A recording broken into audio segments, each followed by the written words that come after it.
Salut à toutes et à tous, c'est Galix, j'espère que vous allez bien. On se retrouve aujourd'hui pour un nouveau let's play et aujourd'hui on est parti pour aller maxer notre HDV10. Alors on va ensemble commencer ce premier épisode avec du bon gros farm en Ligue Crystal 2. C'est du barbarché, c'est classique, on a quasiment moitié barbare, moitié archer.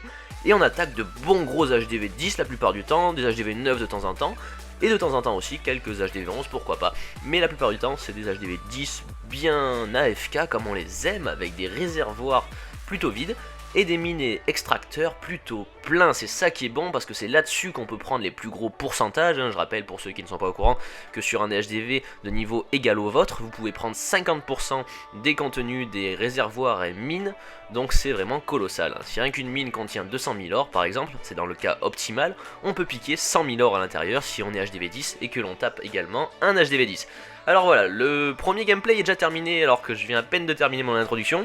Un beau butin, on est sur du presque 400 000 de chaque. Vous pouvez rajouter à ça le bonus de ligue qui est de... grosso modo on tourne à 50-60 000 de chaque. Et c'est vraiment impressionnant. Deuxième gameplay donc de la journée, 700 000 de chaque, c'est vraiment pas mal. Ça fait vraiment plaisir, un bon gros AFK, en plus il est HDV 9 donc c'est facile à taper. On voit que les mines débordent d'or, c'est colossal, donc ça fait plaisir. On met un petit barbare sur la cabane, histoire de concentrer un peu les troupes où on veut après. Et puis voilà, on met 2-3 doigts sur... 2-3 doigts sur l'iPad pour mettre les archers, les barbares et compagnie. Et on fait nos belles lignes comme on a l'habitude, histoire de faire un effet de masse en fait, qui va pouvoir...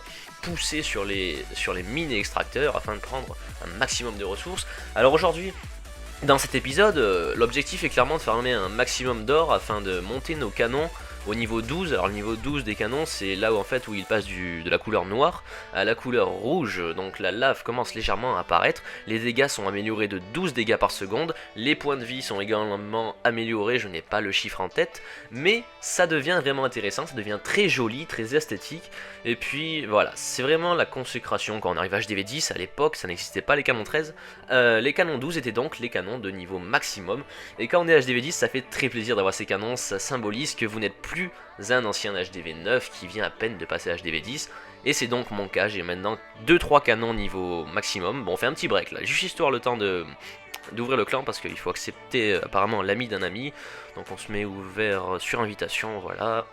Et on reprend, voilà. Donc les canons niveau 12 on disait, c'est vachement joli, ça montre que vous êtes vraiment dans la cour des grands, que vous avez de bonnes grosses défenses. Si on ajoute à ça qu'en plus j'ai déjà passé les tours d'archer au niveau 12, on voit qu'on a des défenses qui commencent à devenir vraiment solides. On est plutôt pas mal dans la cour des HDV10, on se situe sur le haut du panier. Un autre gameplay donc sur un HDV10, encore une fois bien AFK, on a presque 500 000 de chaque, donc je déploie en bas du village mon roi soutenu d'une trentaine de barbares, une trentaine d'archers. En fait on a 4 flancs de village qu'il faut attaquer, donc j'essaye de répartir également les forces que j'ai à disposition, histoire de prendre le maximum de butin. On va voir qu'on s'en sort plutôt pas mal, le roi en bas fait son taf, j'active le pouvoir histoire de tout détruire, les mines en bas sont prises. Les mines du haut on a un petit peu plus de mal, mais finalement les barbares ont réussi à bien rentrer, le mortier nous a pas trop causé de problème. Sur la gauche on s'en sort pas si mal, il nous reste malheureusement un extracteur d'élixir qui va arriver à s'en sortir indemne. Et sur la droite on a eu pas mal de chance, c'était assez serré, là on voit qu'il reste un mortier, un archer, une mine d'or et un extracteur d'élixir. Alors c'est assez serré, mais finalement, voilà, je vais zoomer un petit peu, on voit que l'archer fait le taf à lui tout seul. Alors je me permets d'accélérer parce que c'est pas très important. Le mortier n'a rien pu faire, il s'est fait exploser, et l'archer finalement nous fait gratter les petits butins supplémentaires, ça fait toujours plaisir. Voilà, un beau butin, on est sur du grosso modo 400 000 de chaque. Si on rajoute à ça le bonus de ligue, on est très bien. Je rappelle qu'en Ligue Crystal 2, le bonus de victoire consécutif d'étoiles, donc 5 étoiles d'affilée, enfin pas d'affilée, mais 5 étoiles journalières, vous rapporte 200 000 or et 200 000 élixirs supplémentaires.